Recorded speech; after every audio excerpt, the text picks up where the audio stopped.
On est d'accord que si tu organises un repas entre amis et qu'à ce repas-là, il y a quelqu'un qui n'aime pas les chiens alors que toi, justement, tu en as, tu ne vas pas enfermer ton chien dans la cave, par exemple. Soi-disant pour laisser tout le monde tranquille. Non, parce que récemment, on s'est fait une nouvelle amie qui s'appelle Margot, et Margot, elle adore les animaux. Elle a des chats, elle a des chiens, elle a même des poules dans son petit jardin. Il faut savoir qu'elle a voulu faire un repas entre amis pour qu'on fasse plus connaissance, pour que vraiment on s'amuse, on rigole. Sauf qu'à ce repas-là, il y avait un garçon qu'on va appeler Emric. Emric, c'est un mec qu'on connaît pas trop, mais comme c'est le copain d'une amie, il est quand même venu. Le problème étant que Emric n'aime pas les animaux, donc il le dit très clairement dès qu'on rentre à la maison. Sauf que Margot, du coup, elle en fait pas trop cas, parce que c'est ses animaux et ils vont pas bouger. Les poules, c'est pas dérangeant parce qu'elles sont dans un poulailler, mais c'est vrai que le chien tournait autour de nous. Il nous sautait dessus, on le caressait. Peut-être que ça le dérangeait un peu, c'est ce que je peux comprendre. Sauf qu'on mange tranquille, et comme par hasard, le chien ne tournait que autour d'Emric, à croire que les chiens sentent ça justement, et Emric il commence à s'énerver. Il dit ouais, vas-y, bouge de là. Genre, bougez-le de là parce que je vais m'énerver. Donc Margot prend le chien, elle le met dans le salon, sauf que le chien ressortait à chaque fois. Comme on allait passer toute l'après-midi chez Margot, Emric suggère est-ce que tu peux pas l'enfermer parce que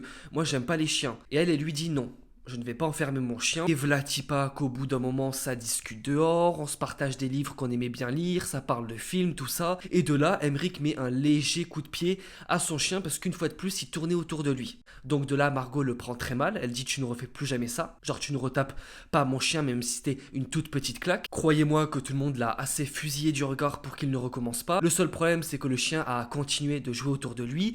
Donc Emric a voulu partir. Le chien s'est mis à lui grogner dessus. La vérité, c'est qu'à ce moment-là, on ne regardait pas, mais le chien s'est mis à être agressif au point de vouloir lui mordre la cheville. Genre il s'accrocha à son pantalon, donc évidemment elle a isolé son chien, elle lui a dit je comprends pas parce qu'il a jamais été agressif de toute sa vie, et donc une fois rentré, Emric a dit à tous ceux qui avaient pas pu venir chez Margot que son chien était très agressif, que ça s'était super mal passé et qu'il était super méchant, ce qui fait que beaucoup de personnes dans le groupe ne veulent pas trop parler à Margot, parce qu'ils se disent vas-y peut-être que ça craint un peu. Sauf que Margot du coup tous ces messages ça lui fait un peu de peine parce que pour elle, son chien n'est jamais méchant gratuitement. Donc ce qu'on va faire c'est que nous on va organiser un deuxième repas où on va inviter Margot et pas Emric. Et voilà ce qu'on prépare pour la suite.